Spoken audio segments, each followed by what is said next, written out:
Mirë se erdhët në Mashqip. Pavarësisht problemeve dhe temave të shumta që prodhojnë çdo ditë Shqipëria, Kosova dhe pse jo edhe SBA-ja, unë kam vendosur që sot t'ja anashkaloj të gjitha këto dhe të bashkëbisedoj me një koleg gazetar, që ka mbi 25 vite në këtë profesion dhe që ka shkruar për gjithçka. Ai është një nga imazhet e gazetarisë në qarkun e Vlorës dhe ka lënë gjurmë thuajse në çdo ngjarje që ka ndodhur në atë qytet apo në qark. Ndërsa unë në Tiranë kam mbuluar kryesisht aktualitetin dhe drejtësinë me sektorët e tjerë shumë rrallë më ka rastisur të shkruaj. Ndërsa i ftuari im që po e shfrytëzoi rastin e vizitës tij në Boston, ka shkruar për gjithçka që ka ndodhur në atë qark, aktualitet, politikë, sociale, kulturë, por edhe sport. Në këtë profesion nuk ka vetëm gjëra të bukura, ka vështirësi pafund, sidomos kur bën punën e gazetarit në zona ku të gjithë të njohin njëri tjetrin. Ai është vlerësuar për punën, ka shpëtuar jetë, ka nxjerrë në dritë histori të forta, por njëkohësisht është përballur edhe me kërcënime si shumë gazetarë të tjerë në Shqipëri. Për të gjitha këto, do të flasim sot me Enrik Mehmetin nga Vlora. Enrik Mehmeti, mirë se erdhe në studion e Mashqipit dhe faleminderit që gjete kohën dhe erdhe. Faleminderit ty për ftesën edhe faleminderit që më bëre të njihesha me kaq shumë gjëra të veçanta që ke në këtë studion tënde. Faleminderit ti, shqyr njerë që na erdhe në Boston. Edhe unë para se të filloj dua të njoftoj të gjithë në fakt se arsyeja e Enrikut që ka këtu është fakti që është shtuar me djalë dhe unë i uroj që të rritet i shëndetshëm dhe të bëhet plak me mjekër të bardhë, siç themi në Kosovë dhe një amerikan i vogël tani. Faleminderit dhe Bostoni, sepse unë kam udhëtuar shumë në gjithë Amerikën, edhe për lidhjet e mia me Amerikën. Dhe dua të them që Bostoni hyn te ato qytete amerikane që të paktën afrohet pak me Europën, afrohet shumë me ne dhe kështu që kur ai ta shikojnë të ardhmen veten do ta shikojnë Massachusetts. Ja, dhe shqiptar amerikan, si të gjithë ne tashmë që po bëhemi. Enrik tani u bë disa kohë që je në Boston fakt dhe përveç se djali më i gjatë inshallah, çfarë shtetesh ke vizituar dhe si të duket Shtetet e Bashkuara? Mund të bësh në një krahasim me shtetet që ke vizituar gjatë kësaj kohës? Shiko, jeta ime është e lidhur me Amerikën dhe duhet të them kam vizituar shumë shtete, duke nisur që nga Texasi, New Yorku, Ohio, me thënë edhe Florida. Siç e thash edhe pak më parë, Bostoni hyn te ato shtete që janë vërtet të veçanta, janë vërtet shumë miqësore. Në krahasim për shembull, edhe Texasi është një vend shumë i bukur, por njerëzit janë disi më të ftohtë, do të thënë, për shembull, New Yorku nga ana tjetër, ne dim që nxiton, nuk ndalet New Yorku, do të thënë, edhe një mik që takova para disa kohësh, që takova rastisht dhe kjo ishte një çudi shumë e madhe, në mund qendër botës dhe të flasim emrin, do të thënë, dhe ai në nxitim me sipër, do të thënë, dhe ai tha kam 3 vite pa fjetur gjumë. Gjithashtu Ohio, pjesa e shqiptarëve dhe atje ishin më shumë të angazhuar te pjesa e punës, por mund ta quaj disi të ftohtë unë quaj që nuk para organizohen si shqiptar shumë. Ndoshta s'ka komunitet shumë të madh. Nuk ka shumë. Texasi e ka. Texasi e ka, po vetë teksanët, domethënë vetë në vetvete nuk janë aq shumë janë njerëz të mund ta quajmë të ngrohtë, por jo aq shumë se sa janë në këto vendet e tjera sa New Yorku, sa Bostoni. Por pavarësisht çdo gjë tjetër, për mua Amerika ngelet numri 1 në botë. Me thënë për shumë gjëra që në fund të ditës kushdo që me ajo që kam parë dhe ajo që kam analizuar unë, kushdo e ka mundësinë për çdo gjë në Amerikë. Ja vërtet është fakt. Mundësit janë, vetëm ai që do të bëhet diçka mund të bëhet të arrijë. Por ti në Boston tani u bë ca kohë që je, besoj do na rish edhe ca ditë se do kthehesh. Ideja është si do duket Bostoni në fakt. Krahasim se duke qenë që Bostoni është një nga vendet ku komuniteti shqiptar është më i vjetër. Po, dhe ashtu siç edhe ti më ke shpjeguar paktën nga ana historike dhe nga ajo që kam lexuar, Bostoni ka pasur ende shqiptarët kryesor të parë që kanë jetuar, janë organizuar, kanë zhvilluar bizneset e tyre, njerëz me emër të madhe dhe ka komunitete që i kanë dhënë dorën njëri tjetrit. Dhe kjo është shumë e rëndësishme.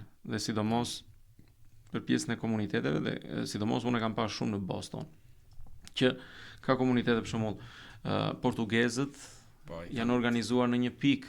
Do të thënë, pavarësisht se ne shqiptarët nuk kemi një pikë tonën në Boston që të quajmë që kjo është zona është të shpërndar në fakt. Janë të shpërndar. Usëri ka më shumë si rregull. Ndryshe si komunitetet e tjera, për shembull, janë ta janë këtu që janë mbledhur dhe në fakt ne mund të jemi edhe pavarësisht se ne mund të jemi ndër komunitetet që ka shumë, por që nuk kemi një zonë të caktuar, domethënë. Ja, është e vërtetë kjo, jemi të shpërndarë. Por shumë e bukur që shqiptarët bëjnë shumë për njëri tjetrin. Dhe mendoj që dhe Bostoni të paktën, dhe unë kam parë edhe organizimet që janë, siç janë edhe aktivitetet të ditë të gjitha me radhë, që ndër grupimet siç janë çunat e Bostonit dhe Vatra Albania Community Center, Mazbesa, ka disa organizime që bëjnë shoqata Labria. Janë shumë shoqata që e mbajnë gjallë traditën dhe në një farë mënyre është shumë e bukur se edhe kur kim parë shumë shqiptar, paktën këtu shikoj që flasin shqip fëmijët. Po janë organizuar dhe shkolla në fakt të gjuhës shqipe, disa qendra kanë që kanë shkollën e gjuhës shqipe për fëmijë. Por ne jemi sinqert, ne shqiptarët jemi që komandanta secili duam të bëjmë nga diçka vetë dhe si individualist ne shkëlqejmë kur vjen puna në grup është pak e met kjo, gjithë komunitetit shqiptar flas gjithandaj në për Amerikë, po uroj të kaloj kjo. Tani Enrik, përveç faktit që je këtu në Amerikë këto ditë, edhe në Shqipëri vazhdon i ndjek historitë ose i ndjek çështjet se çfarë po ndodh dhe çfarë po. Si të duken kur i shef që këtej? Shiko, kur i shikon me një sy nga distanca dhe nga larg, të bëjmë përshtypje.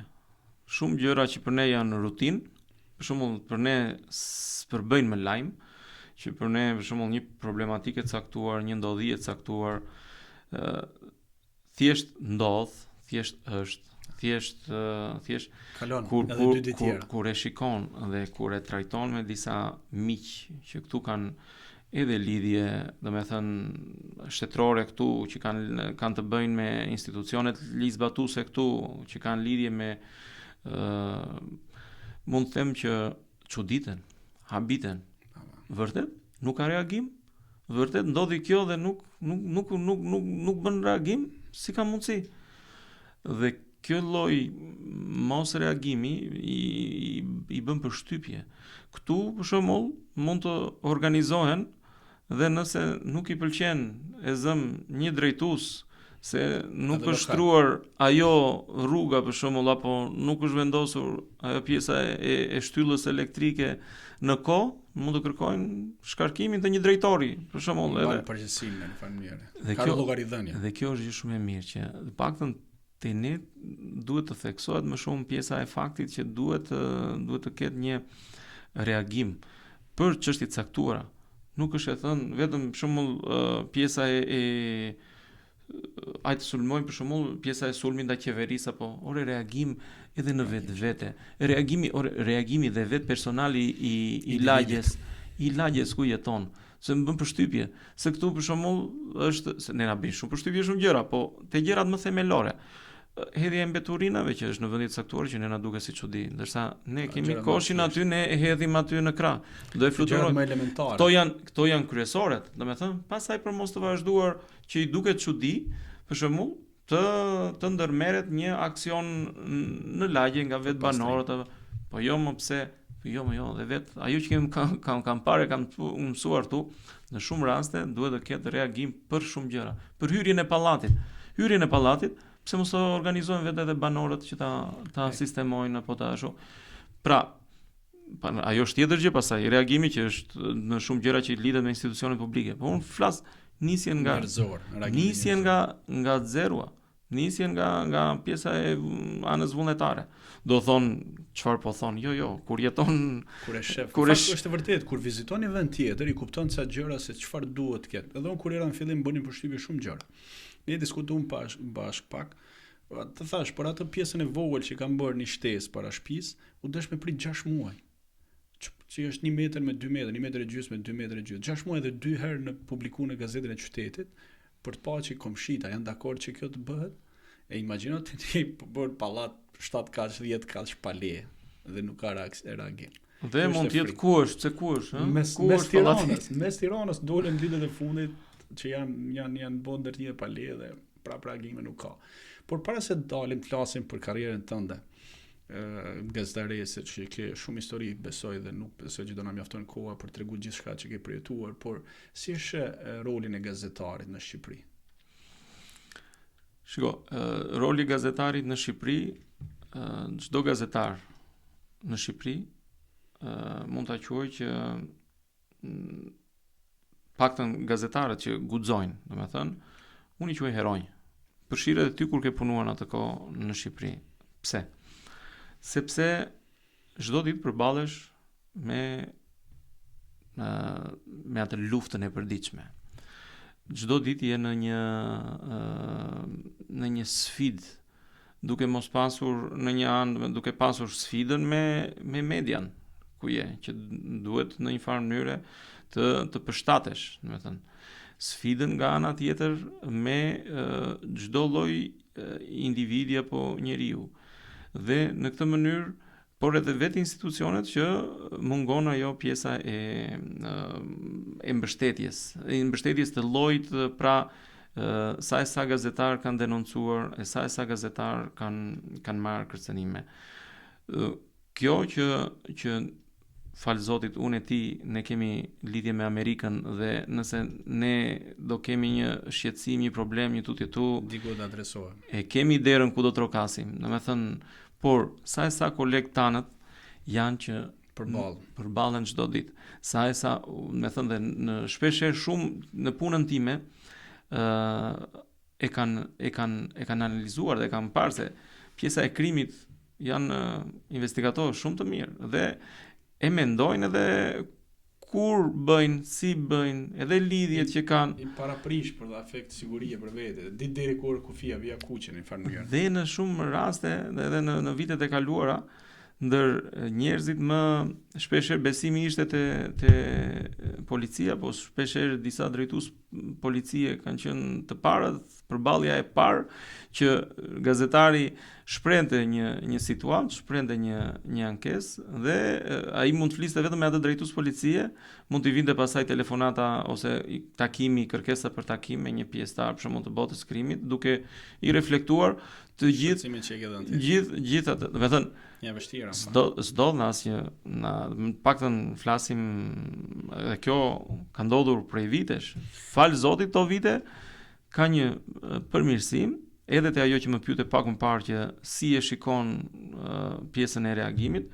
Unë kam parë që vetë qytetarët për shumë çështje tani falet dhe këtyre rrjeteve sociale po ndërgjegjësohen. Dhe po i bën efekt shumë drejtuesve komentet, shumë drejtuesve i lajmet, shumë kolegë tanët po e tejkalojnë guximin, domethënë shpeshherë, ka raste që jo çdo gjë mund të ketë edhe ankesa për të cilët shkruhet, por guxojnë, flitet për emra që s'janë përmendur ndonjëherë. Kjo është e vërtetë fakt. Domethënë fatmirësisht është edhe siç e tha vetë, rrjetet sociale tashmë i kanë krijuar një farë lehtësire dhe gazetarëve, sepse në qoftë se ai nuk do gjejë mbështetjen te media ku punon, ka hapësirë pafundësisht në rrjetet sociale për ta publikuar. Unë këtë kam bërë flamur. Kam ndërtuar rrjetet e mia, rrjetin tim, me thënë që paktën në Facebook unë kam diku te rreth 45.000 ndjekës, materiale, video, çdo gjë.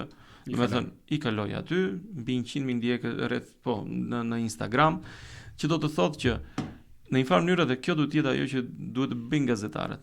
Të kenë rrjetin e tyre, të shprehin atë mendimin e tyre aty. Po mos harro se unë kam qenë edhe vetë disa raste kur punoja për shembull për një media caktuar, postoja diçka në Facebookun tim personal.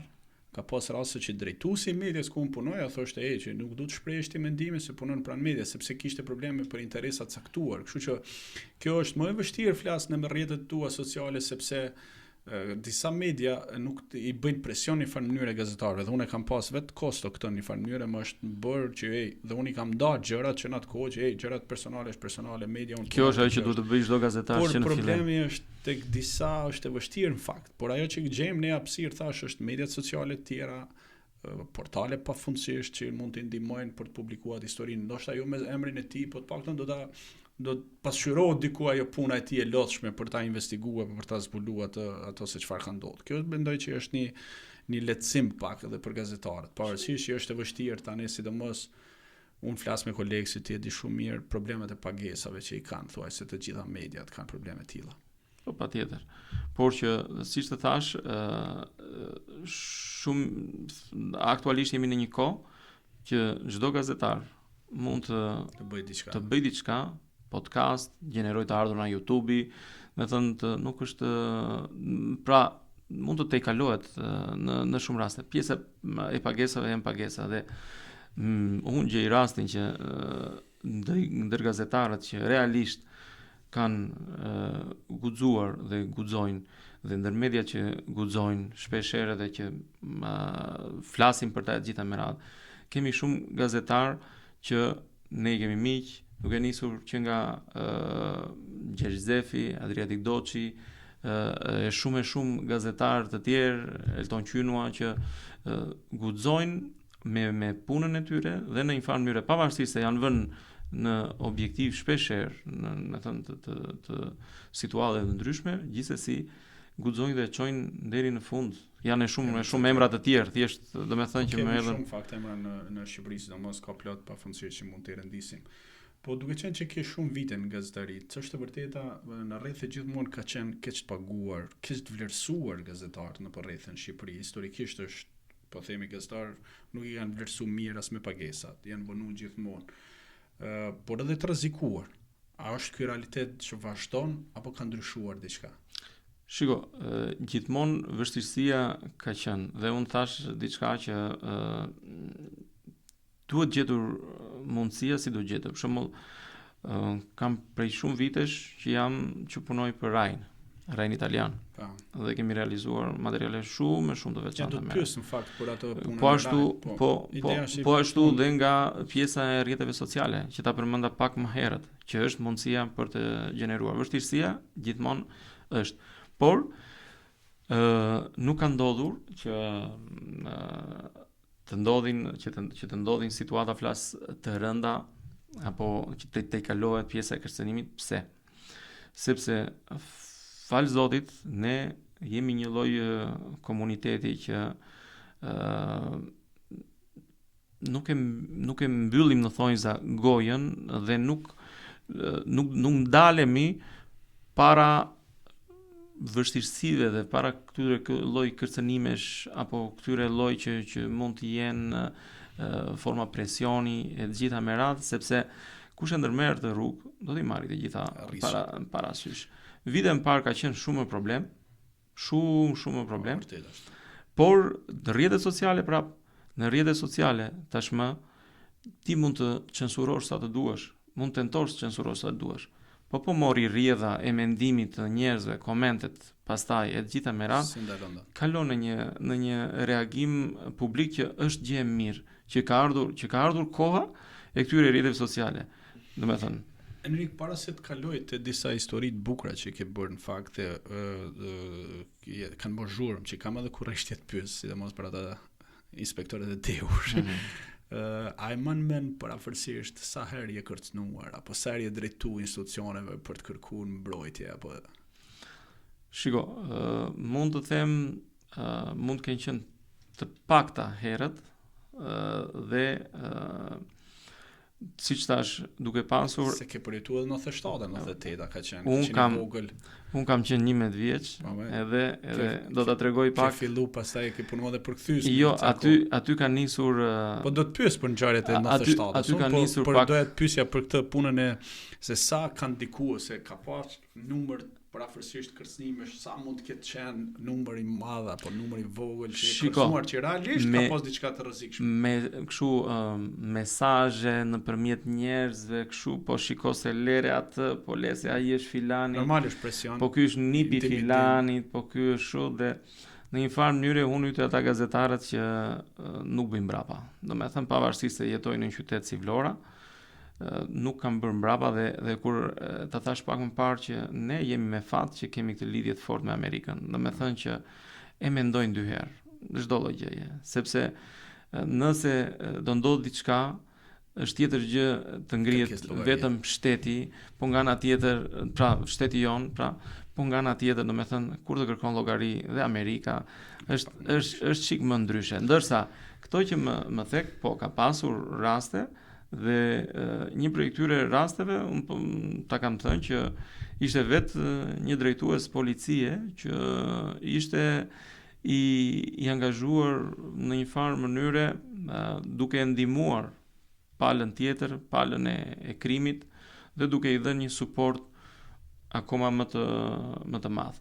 Kështu që të paktën vështirësitë kur je dhe kur përballesh me një qytet që krimi është në nivele shumë të larta, ekzistojnë gjithmonë. Pavarësisht që këto vite gjërat kanë ndryshuar. Kanë ndryshuar, nëse ne prisnim kush e kishte radhën javën vijuse, tashmë përbën lajm, bile përbëri lajm një vit pa vrasje. Bile unë e kam bërë lajm që ishte një vit pa vrasje, kishte bërë ndonjëherë vakinë në histori, nuk e di se sa, vit 30 vite. Domethënë dhe nuk ishte hasur ndonjëherë kjo. Unë i bëj me këtë rast i bëj thirrje dhe drejtuesve, domethënë që janë drejtues policie, sepse edhe vitin e kaluar për shembull,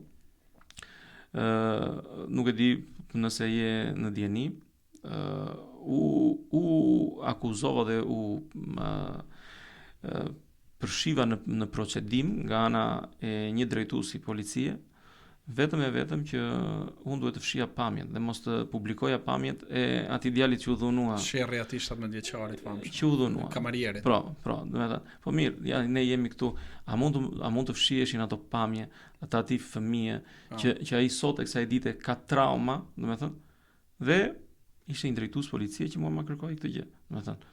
Dhe me që nuk u ashu, u akmor me procedim penal. Le ta bëj procedimin penal, le të vazhdoj, domethënë atë. Po, kjo është metoda tipike e presioneve të famshme. Ndërsa prap një drejtues kur ka qenë për të bërë procedim penal për nuk ka gjëra, nuk ekziston. Kam kurrësh të di se gjithmonë ne kemi folur për si mi taku shpesh që të diskutojmë. Ora si ishte puna atyre inspektorëve të DEOR? Ku i gjetët dhe si ndodhi apo? Shko, ajo është një meme që shumë e bukur. Që domethënë po e them, Muedin Begua është personi që më me shumë meme, po që s'është prezent. Domethënë, vetëm se është përmendur, është edhe Muedin Begua, po ka vajtur deri diku. Domethënë Muedin Begua gjithmonë del, gjithandaj del. Muedin Begua është zotëri i nderuar dhe kur ma kanë treguar para disa ditësh, më kanë çuar foton në telefon që i kanë bërë edhe zonën atje ku jeton ai, e kanë bërë shtëpi e Muedin Begos. Kështu që përshëndes Muedinin edhe shpresoj që të bëj një video me të. Ka qenë një situatë në vitin 2015 i përmbytjeve në zonën e Novoselës ku dëmet ishin realisht shumë të mëdha. Në një moment se unë hyte ata gazetarët që më bën përshtypje, nëse dy veta e kthejnë kokën në të njëjtin vend, atëherë ka diçka. E po shkonin, ishte një zonjë Dhurata Mio që ishte duke qarë. Po aty qanin shumë njerëz për ato që kishin shkatru pasuria tyre ndër vite. Unë isha edhe me disa kolegë të tjerë dhe e dëgjoj, them çfarë ke. Gjithmonë më ka udhëhequr kjo pjesa edhe këtë kam pak edhe nga 97-a të qenit pak altruiste dhe të përpjekurit të mundojnë të ndihmojnë sa të munden. Çfarë ndihme do, çfarë ke? Vlerësuesit atë dëmeve tha, erdhën tha, pan tha dhe ikën tha. Domethënë bile dhe më shan tha. Thashun, si të shan? Thot një nga këta kolegët, po lemo çfarë merresh atë punë kanë, domethënë një koleg dhe i thash jo, i thashun po e ndjek vazhdo ti, thashun. I them kameramanit, që ishte fantastik në atë moment, i them ndezur, takuar. Ti e di kur ne i themi mbaje. Edhe me kamerën ai poshtë aty, unë kërkoj këta kishin kaluar 1-2 shtëpi, edhe aty te shtëpia që ishte afër lumit, domethënë, Enrik, hajde Enrik. Pap. Ne si themi deti 7 ball. Po në shtëpi private, jo në lokal. Në shtëpi private, brenda në shtëpi. Kishin shku me bëj inspektim dhe po pinin.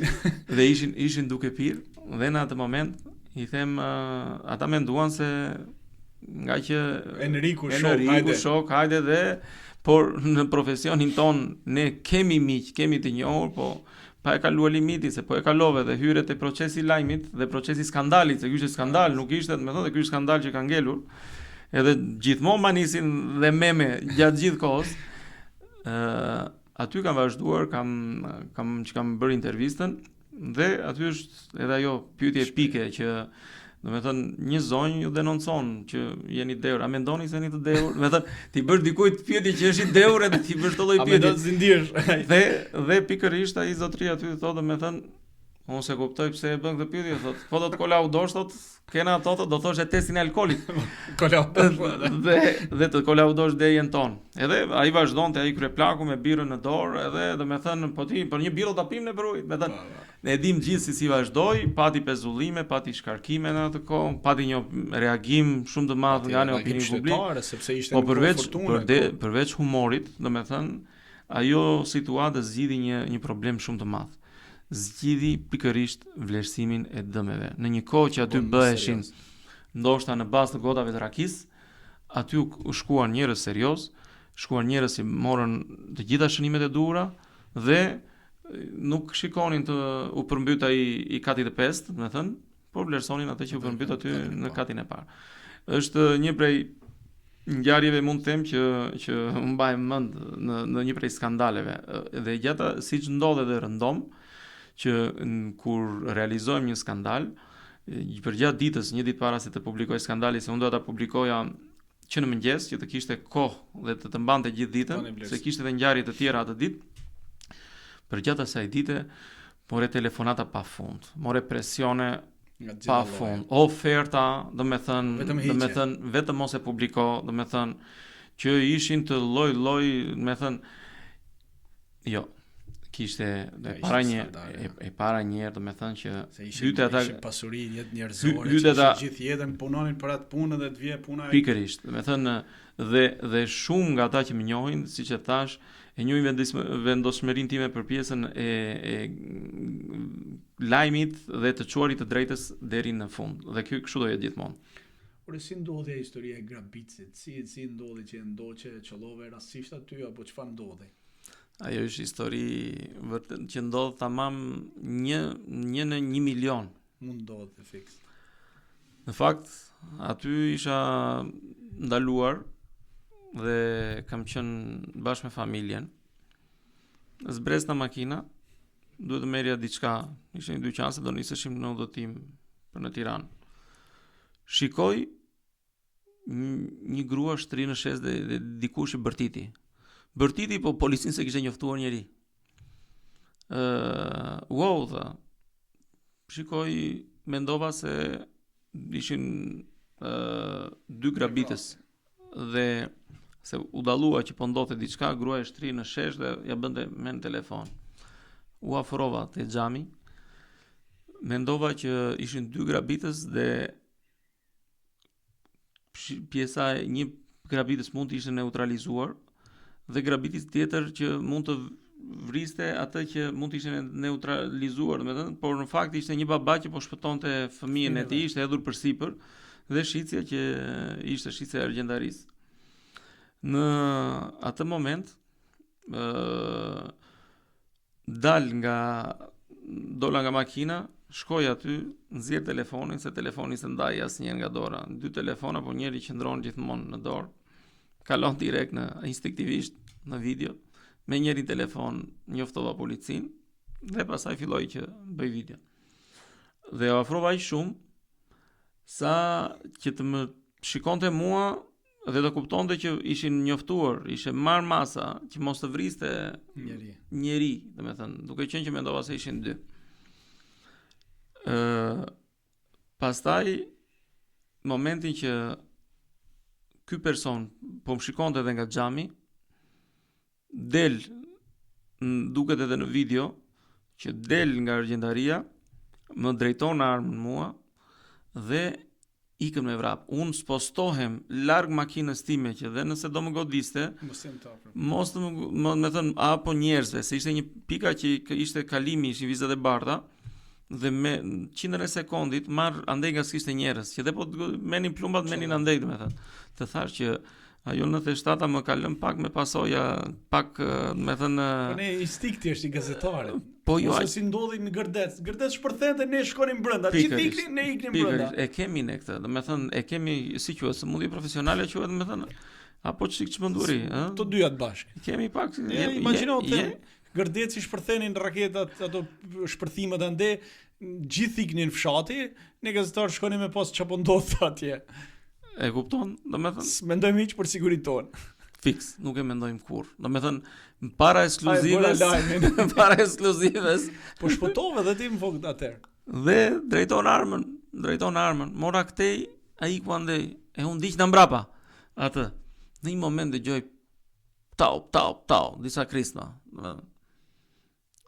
Them, o e vran, o vrau, thashun. Edhe nxitoj më shumë.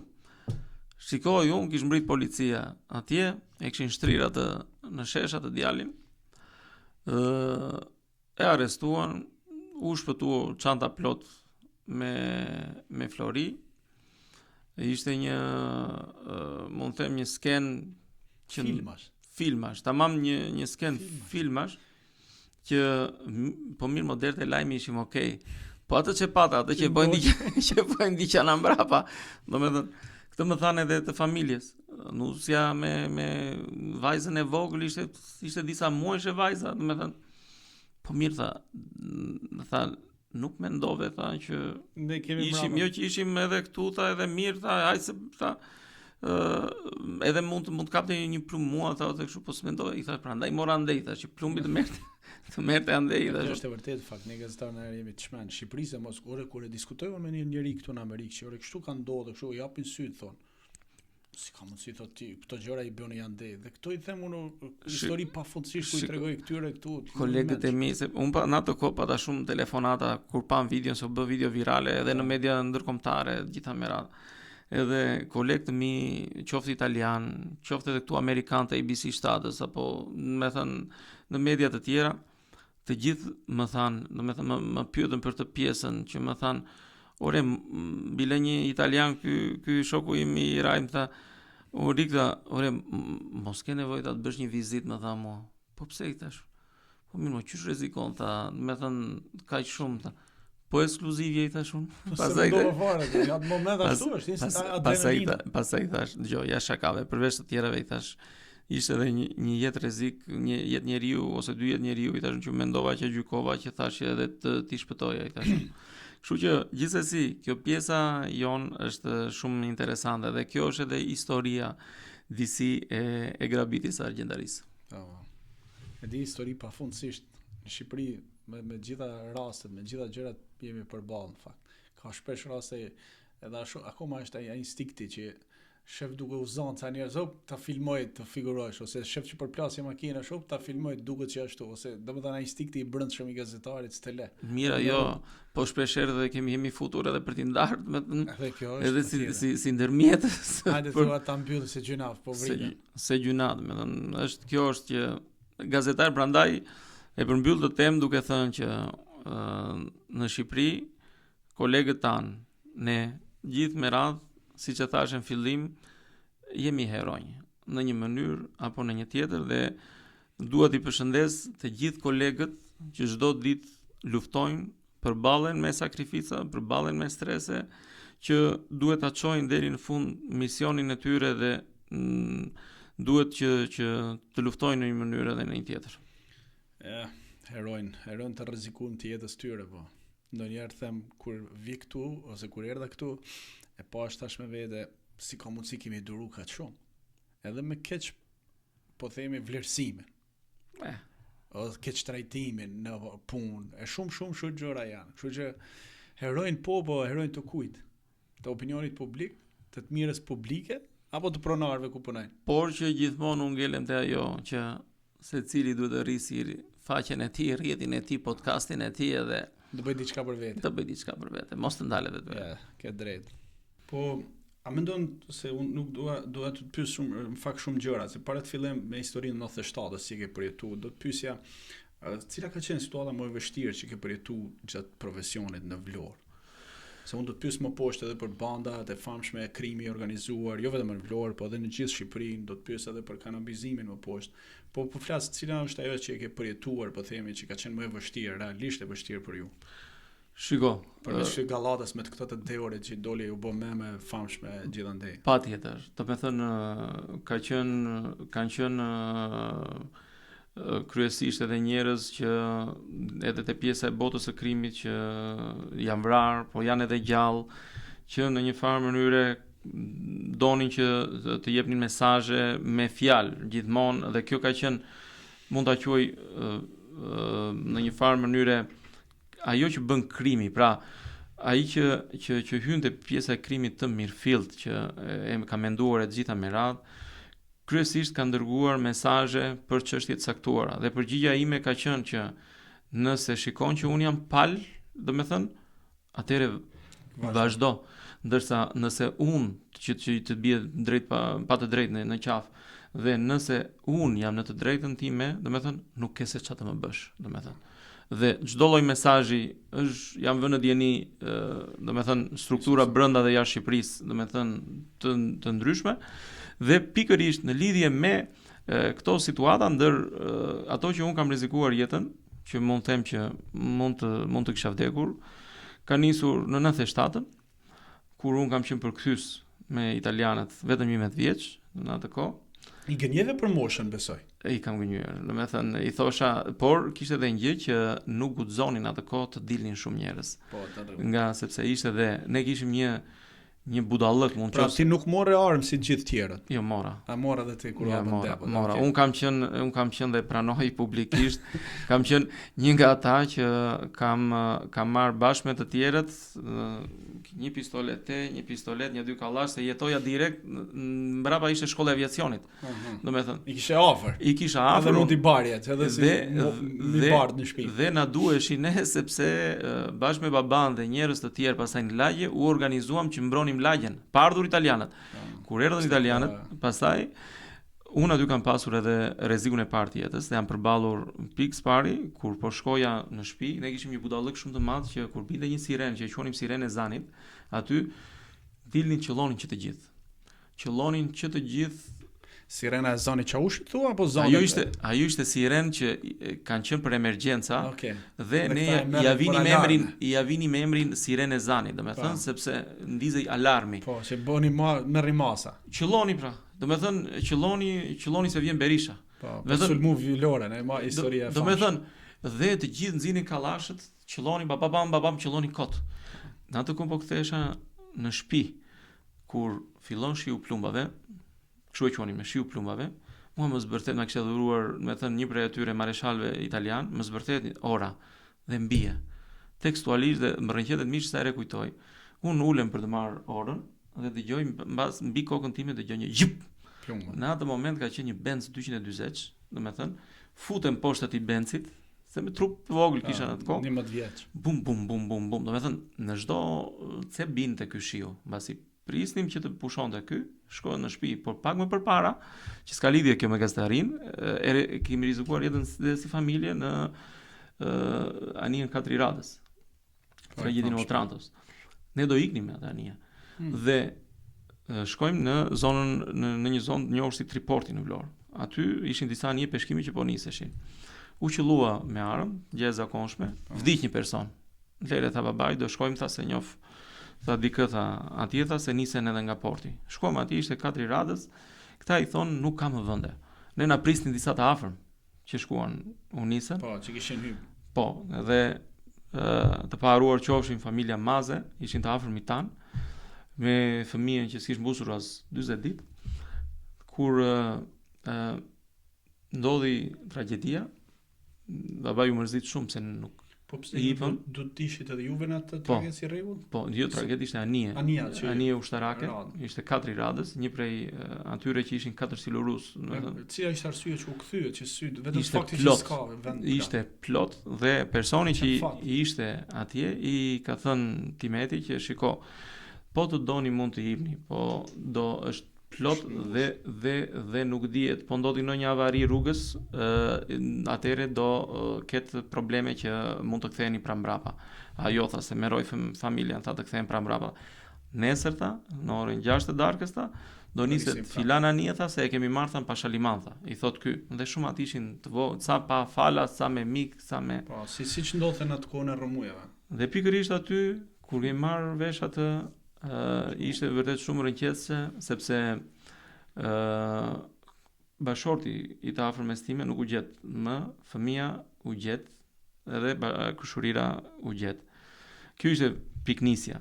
Aty pastaj në këtë kampin e 97-s vinin të plagosur. Të shikoje një fëmijë të plagosur, të prerë duar, këmbë, në bomba, plumba. Aty pata goditjen e parë në thonjsa që më hiku frika. Nga aty, do thënë, nuk po më mbrapa avash kisha disa trauma si fëmijë, domethënë, por avash nuk përbënte më. Rreziku i dytë i jetës ka qenë në Veles të Maqedonisë.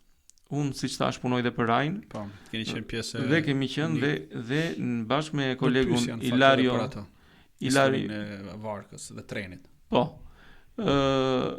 Ilario Piagnarelli, që është gazetar i njohur italian, një prej miqve të mi, kolegëve të mi më të mirë. Ndërmarrim rrugën që të shkojmë të ndjekim, po flitej që kish nisur hemoragjia, kish nisur klandestine, po jo shumë. Dhe ndodhi një herë, 2 herë, dhe aty ndodhi një incident kur treni kaloi përsipër disa emigrantëve.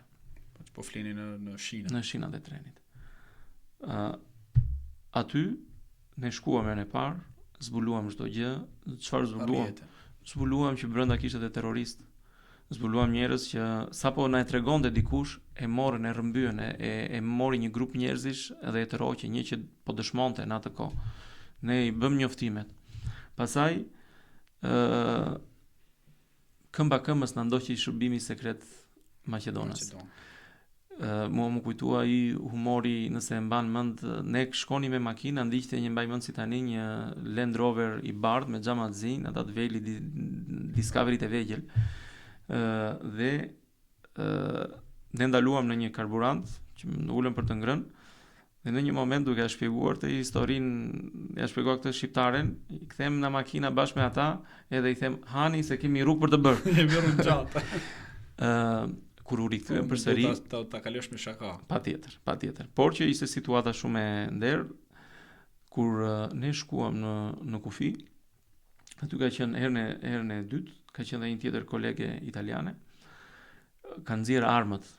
Ushtria u siguruan që s'kishte kamera këto, i quan operatorit kamerën ule, domethënë sepse aty po dhunoheshin emigrantët. Domethënë po dukeshin të hapur. Ishte momenti që aty kishte shpërthyer pasaj hemoragjia. Ne e kishim bërë publike, po shpërtheu në një mënyrë masive. Dhe kanë qenë 4 ushtar, na kanë çuar armën në kokë, domethënë e kanë mbushur armën dhe kanë thënë nëse nuk ikni tani e shkrepëm. Kolegja që kishte bashkë me neve italiane e ka marrë armën dhe ka çuar në ballë dhe ka thënë, domethënë kishte një buton, domethënë në telefon një thirrje SOS, domethënë ka një kod të caktuar. Domethënë që ti e di që ne kemi, nëse kur ka një lloj rreziku, ka një kod të caktuar.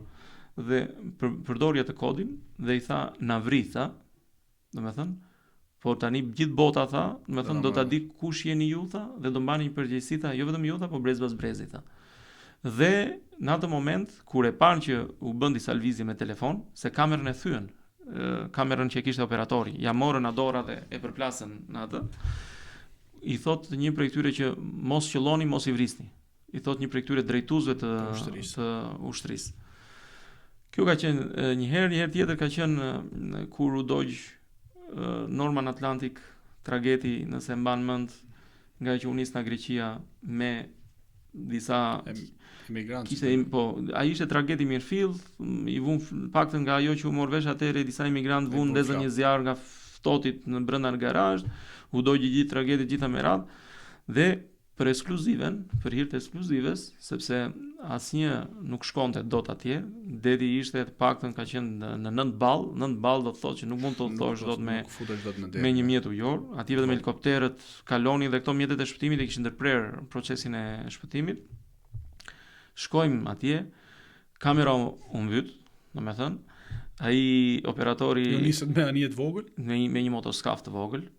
Dhe ai operatori që quhej Antonello Travaglini thoshte sa ishte martuar dhe thoshte po shpëtuat juve thoshte dhe nxori mbante foton e gruas në kraharo. Po shpëtoni do t'i thoni vetëm që e dua shumë, na detyroi që dhe ta filmonim, domethënë. Si ta keni si provë. Ne i kishim të ndërthurur pak, domethënë, dhe ajo situata që po mbyteshim se gomonia ajo ishte, domethënë ishte motoskaf, se gomonia është e sigurt, domethënë, po motoskafi po mbushej me ujë.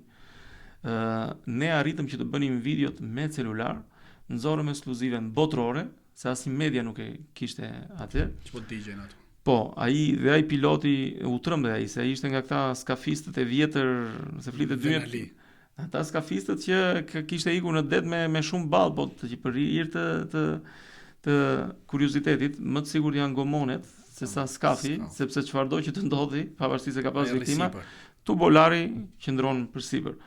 Dhe por fal Zotit u rikthyem, mjeti me ujë, kur kemi zbritur, kemi puthur tokën. Ishte data 31 dhjetor, domethënë ngrit. Dhe kur kemi shkuar në vend aty ishte tamam një situatë. Pastaj mund të them që pjesa e rrezikut të jetës pastaj ne jemi përballë gjithmonë me vajtje në vende të caktuara apo përballje me ngjarje familjare, me vrasjesh. Këto janë më të lehta, këto janë më se ka pasur shumë, por do them që në shumë raste te pjesa atyre që dim shumë mirë që kërcënimet janë mund të jenë pafund, por ai që kërcënon në fund të ditës edhe mendon për pasojat se ne shumica prej nesh që nuk hyn atje duke i rënë në qafë pa fakte. Pasqyron se çfarë po ndodh. Pasqyron, domethënë atë se çfarë po ndodh, domethënë. Më ndodhi në një lokal, erdhi një prej këtyre individëve vite më parë, diku ka qenë 12 vite më parë, nxori atë pistoletën, dha 2 fishek në dorë, të nesërmen erdhën familjarët e tij duke treguar që ishte në efektin e drogës, ishte në atë, domethënë. Po se normalisht zgjidhjet çështit privatisht. Këtë situatë kishte. Përgjithsisht ne i zgjidhim privatisht, domethënë. Historikisht gazetarët privatisht i kanë zgjidhur. Ashtu jemi me këtë, por në këtë situatë që ne jemi tani është që janë ndërgjegjësuar. Janë dëgjësuar sepse tani janë lloj-lloj pajisjesh që i kemi me vete, kur i faktojnë, kamerat janë në çdo cep, pastaj domethënë lloj pajisjesh që në mënyrë jemi mbrojtur, sidomos në këtë situata. Ndërsa të rikujtoja pak se besoj të jetë pak kurioz për pjesën e lidhjes me Kosovën, domethënë unë do të pyesja në fakt më mbrapa për çështjen e lidhjes që kemi me Kosovë, por doja të fokusohesh që të rrinim tek ngjarjet e Vlorës në fakt. Duke qenë që pas 97-s fatkeqësisht u ngritën shumë banda në atë kohë, si ishte po themi Gaxhaj, Zani Çaushi, Çipuri, Xhelilaj, grupi fshatarëve që quheshin atje për Llanajt apo Hoxhajt, më pas faqe Diegur e deri, po themi në farë mënyrë tani flas gjithmonë për rëndis këto që cilat janë proceduar, jo njerëz që ne i dim që janë në hije dhe nuk bien sy asnjëherë. Flas këta që janë proceduar dhe janë ngritur si grupe strukturar kriminale apo banda, deri te Enes Ahirullah. Pse ka shumë ky qytet? Shiko, Vlora ka qenë, siç kujtuam në 97-ën, Vlora ka qenë qyteti i parë që u hapën depot e armatimit. Ishte qyteti që u masakruan, ndodhen masakrat e para të punojësit e Shikut. Po ashtu ishte qyteti i parë që bëri protestën e studentëve, pra reagimin dhe po të shikosh shumë gjëra filluan nga Vlora. Pasojat e 97-s, unë të thash që unë kam qenë një nga ata që shkoi, mori armët dhe ruante lagje 11 vjeç bashkë familje. Si gjithë në atë kohë që ishte ajo komuniteti shpëtimit që u ngritën. Jo, po ne ishim ndryshe. Ne u organizuam vetë, nuk ishte lidhje komitetin e shpëtimit që ishte Bert, me thënë, po, që ka qenë një prej atyre që ka qenë te komiteti i shpëtimit dhe disa njerëz që mos i përmend sepse kanë kaluar dhe kanë karriera të tjera, me thënë tani. Vetë ne banorët, që do të thotë çdo fëmijë në atë kohë kishte një pistolet. Dhe vetë duke u rritur me armë, unë isha 11 vjeç dhe unë të zbërtheja pistoletën për 5 minuta. Me thënë, ç'a 5 minuta, për 2 minuta, Kalashnikovin me minuta, e të gjitha me radhë. Pastaj arritëm deri në atë lloj niveli sa unë kam qenë një nga ata që organizova bashkë me ca miq, me një banorin e lagjes në Torro, një nga ato gjurmëlëmset, nga që për kishim shumë fishek nga këto të gjallë si të shfrytëzonim dhe modifikuam, bëm, do të thënë 11 vjeç bashkë me shokë të tjerë që e bëm si me fishek çifteje, domethënë. Dhe dua të them këtë që Vlora, duke qenë që pati një precedent me armë, duke qenë që aty dhe pjesa e bandave u kthye në një mënyrë për shumë jetese. Dhe nisi që nga pjesa e bandave të Zanit, të Gaxhait, që u kthyen që nga ca nga burgjet, jashtë ca ishin brenda.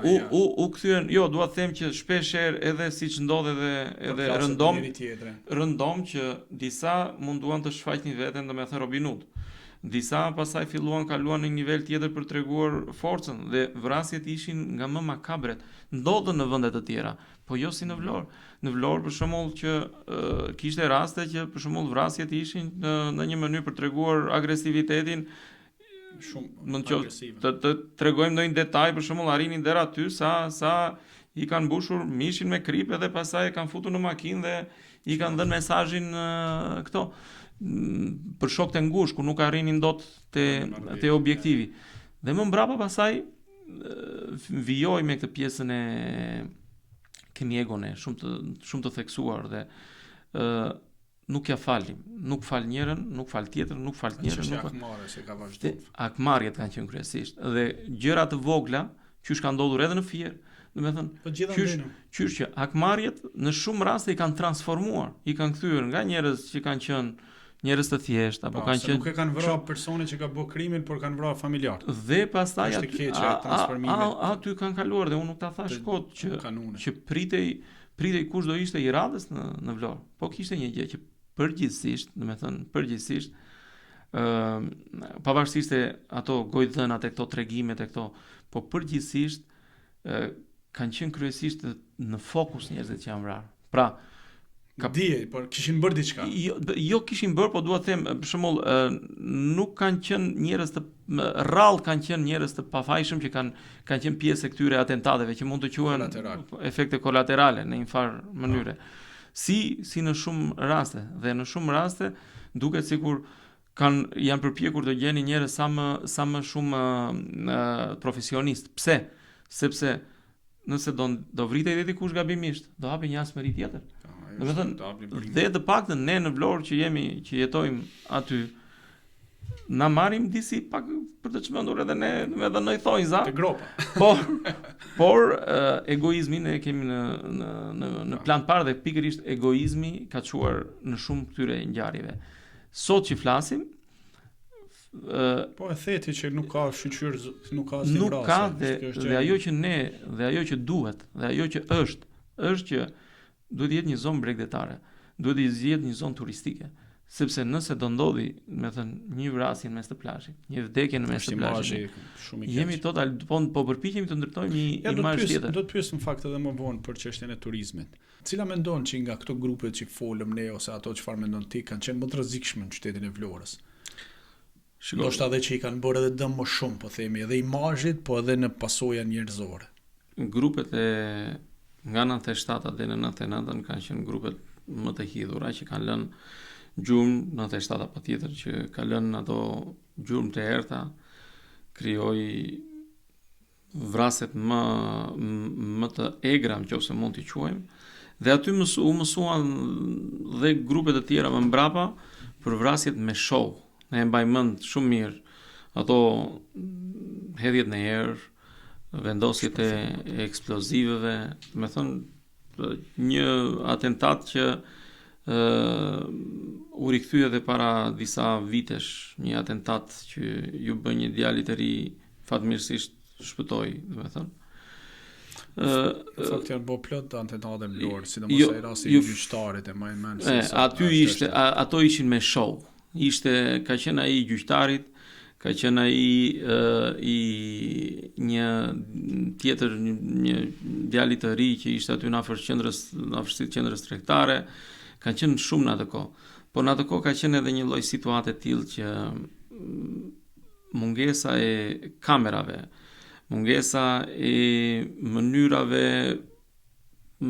që mund të mblidheshin prova për gjatë gjithë kohës, kjo ishte dhe ajo që e bënte që të shkaktoheshin këto lloj show, këto lloj atentate me show për të treguar forcën, për të treguar fuqinë.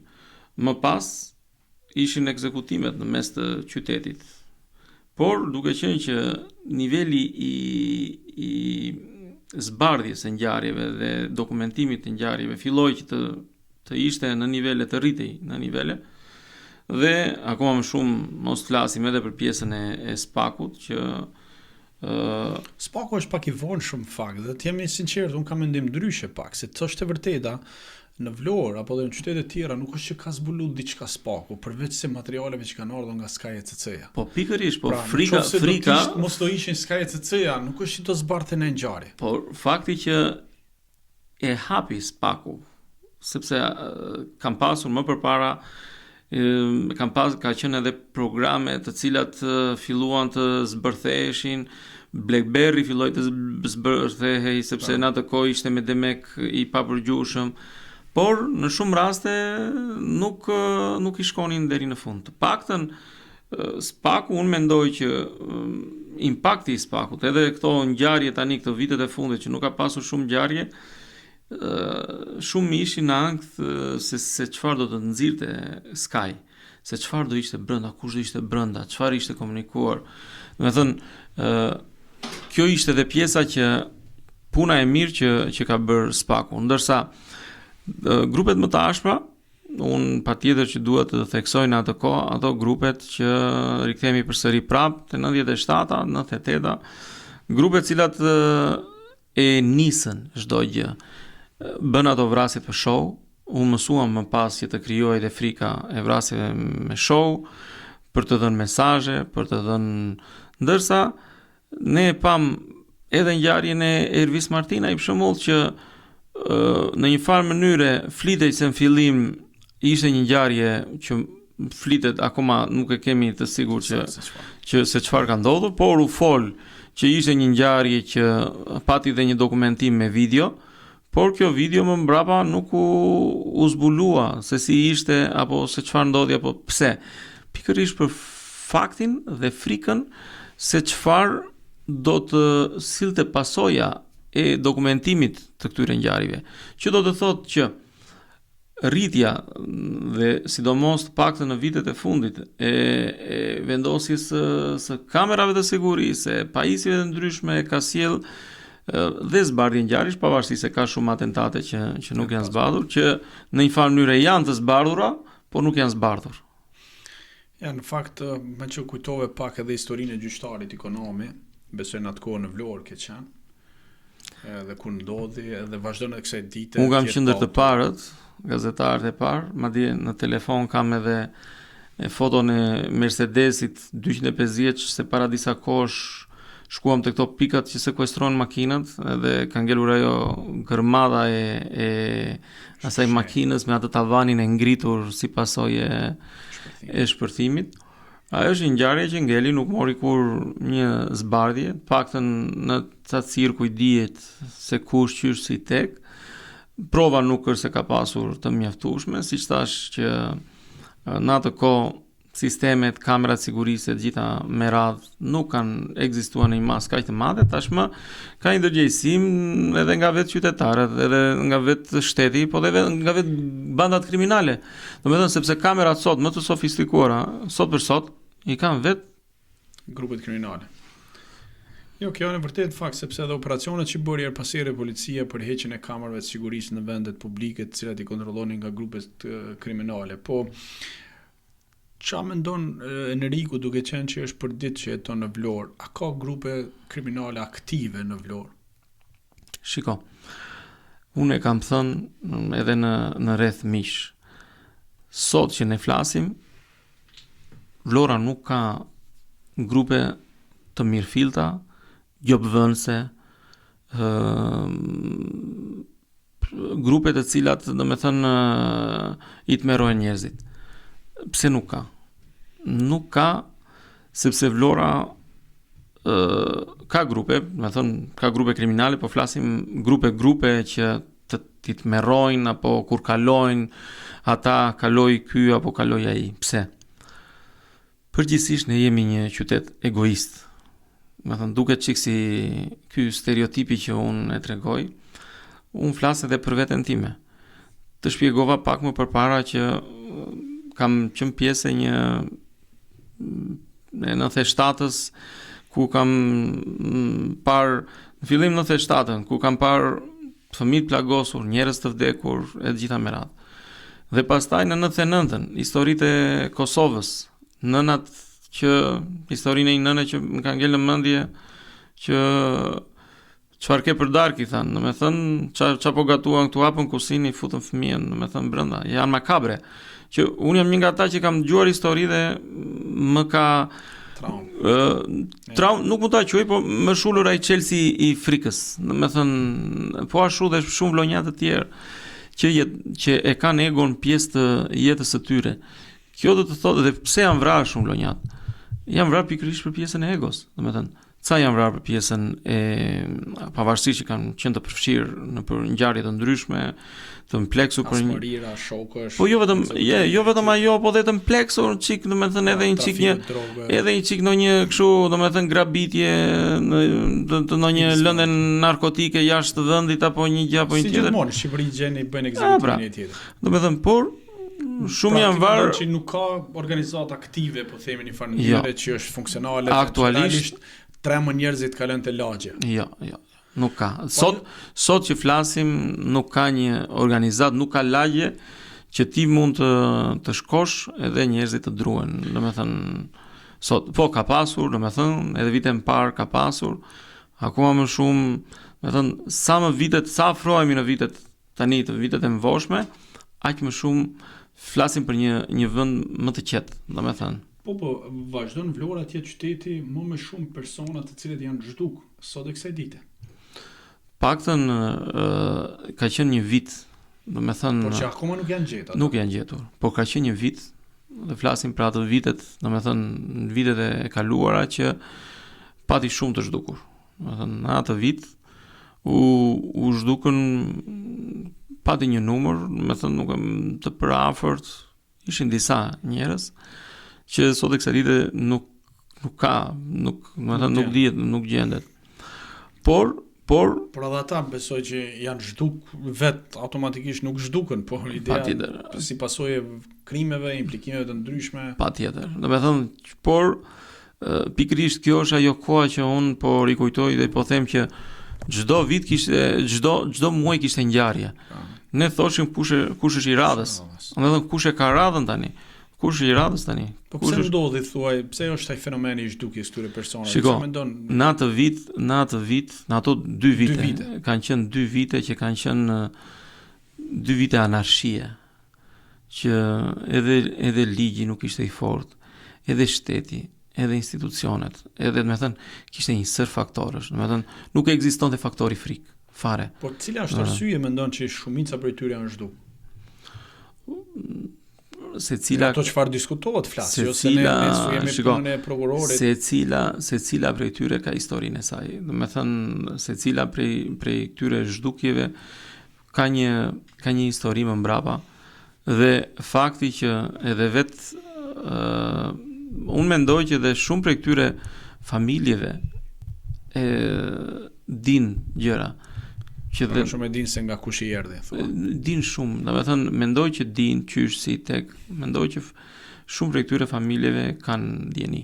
Por që ajo që është pjesa më e rëndësishme është pikërisht kjo që të paktën sot që ne flasim Vlora është një vlorë turistike. Po para se të vi këtu, a mos ndoshta edhe kanabizimi i vendit 2015-2016 solli edhe këto anarkinë që thua dhe zhdukjen e personave, çfarë dëmi solli Vlorës, po themi kanabizimi i vendit 2015 sidomos në 2016, ku ishte masiviteti. Në atë vit po flas për vetë dëmi që i shkaktojnë në atë kohë, po edhe pasojat e asaj çfarë ndodha më mbrapa. Shiko, pikë pari një herë, ta them çik si me batut, shkaktoi dëmtim në ekonominë e lëndës narkotike që shkoi në nivele 30 euro, në ulën çmimet. 35 euro, me thënë nuk kishte vlerë fare. Atëherë kishte beshin edhe ndrime me makina, se të paktën shkonte dikush, thoshte dikush për shembull, ishte kilja e lëndës narkotike 300 apo 500 euro kilja, ra vlera, u shkaktuan dhe në një farë mënyre nuk kishte dhe konflikte shumë të mëdha, se më thënë kishte lëndë narkotike në atë kohë. Madje më tregonin një rast kur kishin vajtur për të vizituar shpellat e Velçës, më thënë të njohura gjerësisht, ato ishin të mbushura, të magazinuara, ishin plot. Ishte një vit që pati një sasi të madhe goxha të lëndëve narkotike, që në një farë mënyre paralelisht bëri që të lulëzonte dhe të lulëzonin shumë sektor njëri mbas tjetrit, dhe ajo që ne mund të shikonim në çdo cep, dukshëm mund të shikojë edhe në zona në anë të rrugës, për shembull distancë kështu. Dhe sidomos lumi i Vlorës ka qenë edhe te Pelena. Ka qenë bilen, ne kemi bërë një investigim mbas asaj kohe në Tepelen me gazetar italian, edhe zbuluam një rast që mbas disa vitesh përsëri, pavarësisht se ajo nuk ka asnjë lloj vlere, prap gjendej ajo lëndë narkotike atyre viteve, sa është e kalbur sasia që ne e dim, po kaloi vitin, më thënë. Por që ishte një kohë që kishte me bollëk, thua. Kishte me bollëk edhe duket çik si për të qeshur, po kur niseshin furgonat në mëngjes, ishte tamam kur shkonin punëtorët që gjë se ku po iknin. Që shkonin. Po të ndiqen nga vrapa. Shiko, po ka dhe njerëz që e kanë parë në një aspekt pozitiv. Domethënë pasuru. Jo, pikërisht. Domethënë familje kanë punuar. Gra janë punësuar, paguajshin me 100 euro dita. Kush t'i jepte? Po pasojat që solli ajo. Nuk ja vlente bara qiras, besoj për pasojat që si. Pasojat kishte pasojat, me thënë në problematike, por realisht un kam edhe ato xhirimet që futesha në ato parcelat në atë kohë, edhe në një farë mënyre nuk klasifikohej si diçka shumë e shtrenjtë, nuk ishte vlerë. Ja, në fakt e vërtetë se në atë kohë edhe lajm nuk përbënte më. Të kapësh 500 kg shash nuk ishte as lajm, thoshin shash do bëjmë lajm neve, domethënë ra deri në atë formë që se vriste mendje më njëri se çfarë do bëhet shash lajm 2015-2016, nuk e bënte më as lajm njëri. Ishte një farë periudhë që kishte sasi dhe fliteshin për tonelata. Mbaj mend një rast kur i ndjeri Tancuku, domethënë vitën para 2015-s, domethënë duhet të qenë vitin 2010-2011, diçka e tillë. Ishte në një moment kapi një sasi, më duket aty afër Himarës, që do e transportonin diku te 1 ton a 2 ton, domethënë. Edhe mbaj mend atë lumturinë e tij që ishte sasia 2 ton. E kupton se çfarë do të thotë 2 ton? Domethënë të kishe 2 ton, ishte shumë në atë kohë. Ishte edhe në atë kohë, po ti kishe tani, domethënë dikush 2 ton i bie një pallat. Kështu që Edhe në aspektin financiar janë forcuar, po themi në fakt. Ka njerëz që janë forcuar në atë kohë. Po mirë, si e vlerëson faktin që shumica jo vetëm Vlorë, po edhe në Tiranë, në jug të Shqipërisë, po themi grupe të caktuar kriminale po investojnë, janë bërë si investitor strategjik në fakt. Dhe a beson që kjo do të sjellë një farë pasojë ose e mirë e turizmit është apo Shiko, se ka bëjë mos funksionimi i shtetit kjo gjithmonë. Pjesa e financimeve të dyshimta nuk është një gjë e mirë. Por nga ana tjetër, fakti që investimet e reja po ndodhin, investimet e reja po bëhen, me thënë, edhe të duam të themi, të bëhemi hipokrit që është shumë e gabuar e gjitha me radhë, është shumë e gabuar. Po dhe nga ana tjetër ka ca ato investime që s'do me idenë që hajde se po bëhen projekte. Një e keqe e ka një të mirë. Domethënë, kështu i bën. Unë nuk jam shumë dakord me këtë pjesë sepse tani është pak e vështirë ajo që i japim do zgjidhje. Ja, në fakt këtë gjendje. Po mirë, si e gjykon punën e policisë, prokurisë dhe gjykatas? Po flas në nivel të përgjithshëm, jo vetëm qytetin e Vlorës, në Shqipëri, duke qenë që ti i prek thuaj se çdo ditë, pavarësisht që unë jam largu, unë jam koherent pak gjërave, po çfarë mendon Enriku, si është puna e policisë? Sepse vetë thatë më herët që nuk kishte ligj, ishte anarki, nuk kishte polici, nuk vepronin në kohën kur u zhdukën gjithë ato persona, më duket se mbi 23 të tillë, po. Si e gjykon punën e policisë? Mirë spakut e mora vesh pas keni far vlerësim, po. Shiko, pavarësisht të rezervave që ti mund të kesh, unë për paktën te spaku besoj.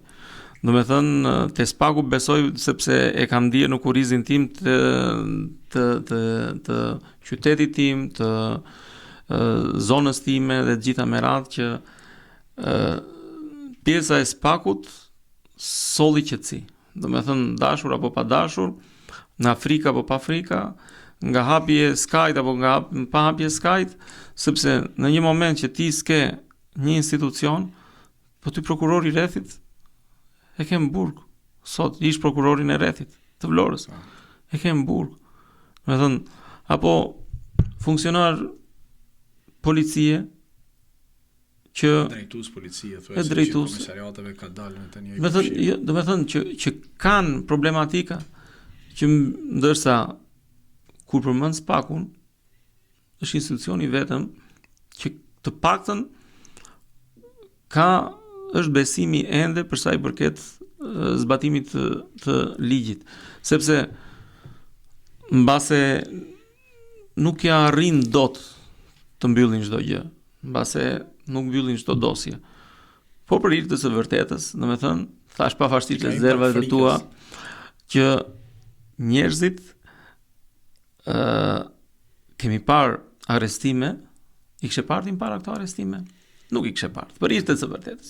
Domethënë, shpesh e mbyllin atu, domethënë le të ishte funksionar. Për të dyja palët politike flasim, domethënë që ndërsa tani hetimet që bën spaku, që kanë lidhje me funksionar, i ka dhënë në një farë besimi. Hetimet që bën spaku në lidhje me krimin, i ka dhënë një farë besimi. Ka marrë një farë uvë. Kështu që tjetër, unë nuk e thënë se unë nuk po gjykoj faktin që s'ka bërë asnjë punë. Kështu që për mua spak është e mira e vendit tonë. Është e mira sepse pas pakun, pa BKH-n të paktën, unë s'po them se janë perfekt. Në çdo institucion ka, por nga që nuk ishte dhe ligjshmëria, me thënë flas edhe për pjesën e institucioneve që këto vitet e fundit nga statistikat, pavarësisht funksionimit të spakut, korrupsioni në nivel institucional është rritur në fakt. Sipas statistikave vetë raporteve të spakut apo institucioneve tjera. Po pse mos ta quajmë që është rritur goditja, për shembull ndaj korrupsionit dhe prandaj rriten edhe shifrat. Domethënë, në një kohë që më përpara korrupsioni ka qenë në nivele flitej, domethënë që mund të ketë qenë në të njëjtat nivele apo ka qenë i pandëshkueshëm, ndërsa tani mund të kemi korrupsion të dëshkueshëm, sepse me thënë paktën nga gjithë informacionet që unë kam, në momentin që SPAK-u ka pasur informacione të faktuara, domethënë për çështje të saktuara, ka ndërhyrë dhe ka çuar deri në fund, me miqësi apo pa miqësi, që mund të kenë pasur lidhje apo s'kan pasur lidhje me njohje, flasim funksionar apo drejtues. Domethënë fakti që kanë shkuar njerëz dhe janë ende sot pas hekurave dhe përfliten që do shkojnë të tjerë pas hekurave, do thotë që funksionon. Dhe ky është mendimi im që SPAK-u, se ma ke nxjerrë këtu para syve, e ke atje, e ke këtu, domethënë SPAK-u duhet që të vazhdoj të ushtroj jo vetëm në nivelet që gjykon, por dhe kur qytetarët apo vetë janë në dieni të çështjeve të caktuara që lidhen gjithmonë me funksionar publik, me korrupsionin e funksionarëve publik, me abuzimet e funksionarëve publik, domethënë se kjo është aja. Ti jeton prej vitesh në Amerikë, ti e di se çfarë ndodh nëse një funksionar publik tu faktohet me korrupsion apo me shkelje, apo jo. Domethënë e ka pasojat për të gjithë jetën përveç pjesës ligjore, apo jo. Domethënë por duhet unë mendoj jam me tyja që duhet të rritet për sa i përket funksionarëve publik, pjesa e ndëshkueshmërisë, ndoshta duhet shtojnë stafin, ndoshta duhet. Nuk e di, po unë nuk mendoj kështu në fakt, unë mendoj ndryshe. Gjithsesi kjo është një bot kuptimi im. Ajo çfarë më shqetëson ose më të gjithë statistikat po themi edhe të qeverisë, e zyrtarëve, thonë që është rrit turizmi. Si është turizmi në Vlorë? Çdo vit thuaj se duke qenë se ti je brenda asaj, sepse nuk dua më se të kaloj po themi te pjesa pak më ekonomike e vendit. Pavarësisht që ti e mendon që çdo të mirë ka të keqe, sidomos te investitorët strategjik. Jo, mo çështja është që prapet edhe kjo i takon SPAK-ut se domethënë unë jam i bindur që prapë që SPAK-u merr informacionet edhe e ka dhe ka çuar realisht. Ka bërë zbardhjen jo të gjitha, unë mendoj se ka një farë selektiviteti, po është çështje këndvështrimi. Ideja është që sot Vlora ka me të vërtet turizëm, apo është thjesht turizëm me një flusk që për momentin po fryhet dhe pastaj nuk ka. Është në gjendje Vlora të pres kaq shumë turist?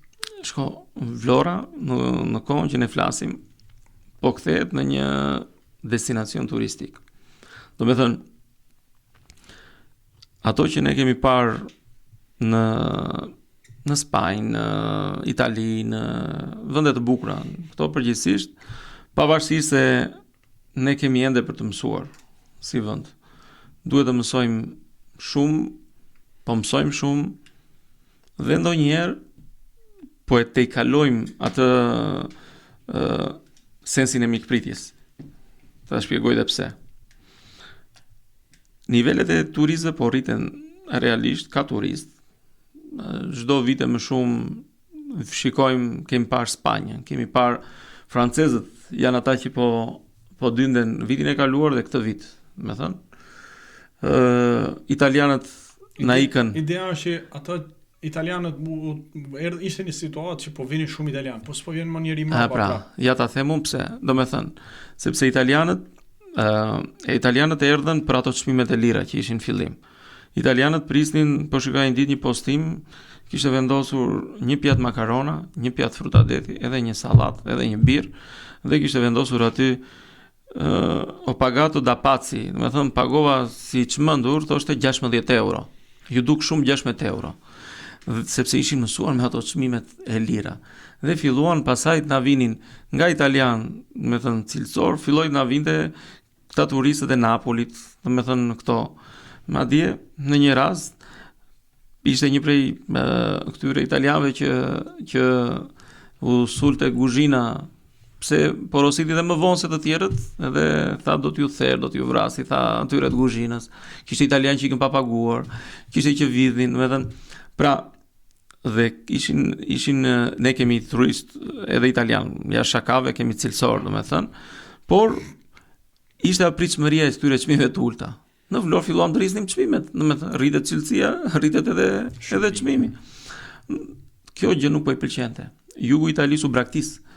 Tani ç'bëri jugu i Italisë? Jugu Italisë kishte çmimet në maj. I uli çmimet, domethënë. Italianët u kthyen prapë në jugun e Italisë tani.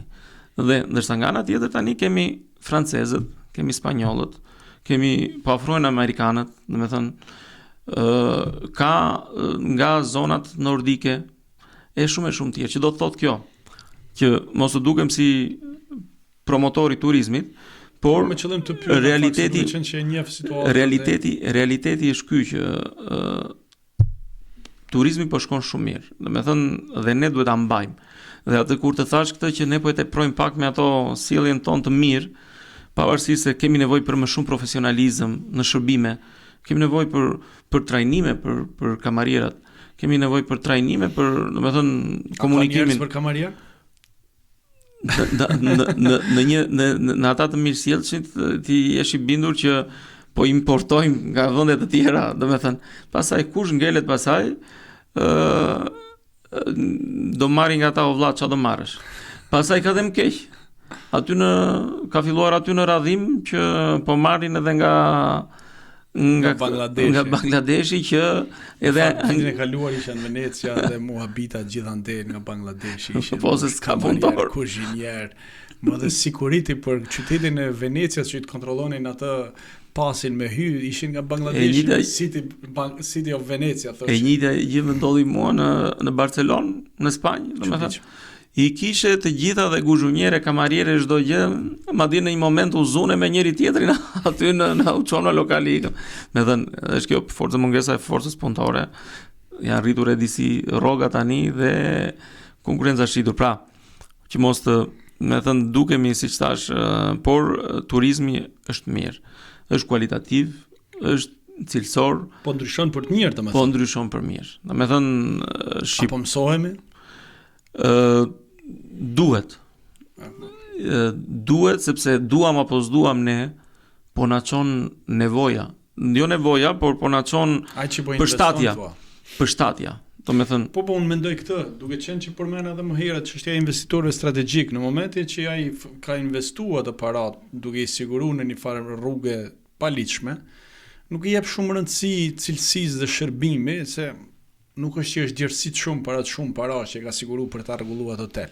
Apo ndoshta kanë reflektuar dhe tani po kërkojnë ajo që ka nevojë. Domethënë, çfarë është nevoja tani? Që shteti duhet ndryj sa më shpejt. Në sektor caktuar duhet të ndryjë me çmimet. Domethënë, është pak e vështirë se është ekonomi tregu, nuk mund të caktojsh çmimet ti po. Pikërisht, shteti duhet të ndryjë për shembull kur ka nën kosto. Domethënë shërbime nën kosto. Ku e gjen ti të ardhurat që i jep shërbime nën kosto? Domethënë kur ti koston sa e ke kaq këtaq, kur e jep për një kohë të gjatë, ku i gjen të ardhurat? Në një kohë që ti nuk e kredin apo nuk e diçka. Kjo është puna e spakut që nuk po ndryhin atëherë. Prap spaku na doli. Domethënë thash, pa di pse e them. Paske bër mirë që i ke vendosur fotot në çdo cep del spaku. Ideja është që unë jam dakord me këtë që unë më shumë prirem të besoj njerëzit të cilët realisht kanë investuar dhe duan të ndërtojnë diçka, ata po patjetër që ja bëjnë zmetin, po themi, asoj punës për t'i ardhur vitin tjetër prapë ai klient që e kishte. Po këta që janë në aspektin e pastrimit parave, pak e vështirë të besosh që këta do të ofrojnë shërbim, mendoj unë. Është ai rreziku akoma që duhet të kontrollosh kush është pronari, kush është ai hoteli? Jo, se përgjithsisht ka rënë ajo se ka ikur e koha që mburren, këtë e kam unë, atë e kam unë. Për shembull, ka dhe hotele që pronar po s'dihet fare se kush është ai, si intereson fare aty që të dali të mburret, më thënë, iku dhe prap këtu spaku, sepse spaku. Jo, sepse spaku për shembull, nëse më përpara ekspozoheshin me jetën, shpenzonin, bënin luksin, tani për ritës së vërtetër kemi dëgjuar edhe për një natë të lënë $200,000 në shampanjë. Vin turma me Dom Perignon e gjitha me radhë, sidomos në këto të jugut, domethënë. Dhe janë të gjitha hije dyshimi tani. Më para nuk ishte frika, ndërsa tani është frika. Çdo gjë është hije dyshimi dhe ajo justifikimi një gjë tjetër. Te kjo po them që për ne është pres spaku dhe mendoj që të gjithë duhet ta suportojmë në një mënyrë në një tjetër, por dhe spaku në ana tjetër duhet na suportojnë ne. që të na japi fryte. Pra, po t'i japim besimin. Ti Enrik mendon që nuk ka më gomone që transportojnë droge që apo tani kanë rritë cilësinë, merren me kokainë, s'po merret kush më merr shash. Klandestine këto që ishte dikur. Jo, unë dëgjoj, nuk është, e di pse s'ka gomone me atë lloj. Nuk ka sepse nuk ja vlen bara. Jo, po nuk ka, shiko, kush do që ta bëj e prodhon direkt atje në vend, domethënë në Angli, në fakt unë kam dëgjuar që ca nga Vlora kishin në Spanjë. Po në Spanjë, domethënë pa fund, Greqi s'kam dëgjuar, por Spanjë. Pa fund Spanjë, pa fund në Angli, nuk e kam me interesim se të rrezikoj, domethënë. Madje kanë qenë edhe linja Marok Spanjë. Po kemi disa raste me helikopter piloti shqiptar. Pra, dhe nuk ka tani prodhim. Nuk ka prodhim të lëndës narkotike, domethënë, dhe janë profilizuar kush ka qenë i zgjuar, i ka investuar. Kush ka qenë budallan, thoj za, ka ngecë vetë. Dhe unë shikoj dhe ta kujtoj pak këtë, se është histori shumë interesante, që në një lokal të Vlorës, unë vitën parë, kur isha fëmijë, diku te 15 vjeç, më bëri përshtypje. Ishte një nga këta skafistët që çonin ato vite, që çonin emigrant, dhe kishin shumë lek, dhe bën një ditëlindje. Skena ishte kjo, ishim në një njëjtin lokal dhe ne si të rinj pas shkolle, me thënë që ndruam deri vonë, aty ishte tavolina, bën ditëlindje dhe bën një pirk të madh me lekë dhe i vun flakën. Para disa vitesh, këtë njeri e shikoj si roje parkimi në një kompleks në Vlorë. Edhe ja them në sy, ore ti je, i thash unë, ke pas atë në atë kohë, kishte marrë golfin tresh, sa kishte dalë që në atë kohë ai golfi tresh mund të bënte me mira euro. Unë jam që mos qofsha ata, do me thënë, po ç'i bëre gjithë ato lekë tash? Po ç'i bëra më tha? Ja, prisha ashtu tha.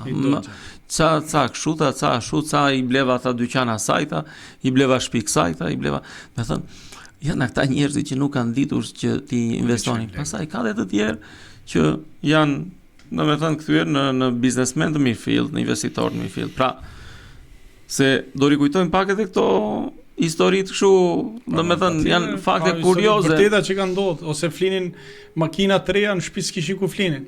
Pavarësisht, prandaj njeriu duhet që të, domethënë, edhe këta që janë marrë me këto, domethënë, momentin që e kanë mundësinë, kush ka qenë i zgjuar dhe kush i zgjuar i ka investuar. Ai që ka ngecë thuaj. Por kryesorja, dhe gjëja më e mirë që duhet të bëhet është që fokusi i fortë, unë mendoj që duhet jetë në dy sektor. Pikë pari njerë te rrjetet sociale. Për mua jo ishte një vendim shumë i drejtë ajo mbyllja e TikTokut. Me thënë që të mbyllej fare se hynin njerëzit në IP-a. Se pati një periudhë kohë që shembujt e TikTokut po ktheheshin në një shembuj për të rinjt në mënyrë ekstreme. Edhe negative. Dhe shumë negative, dhe aktualisht.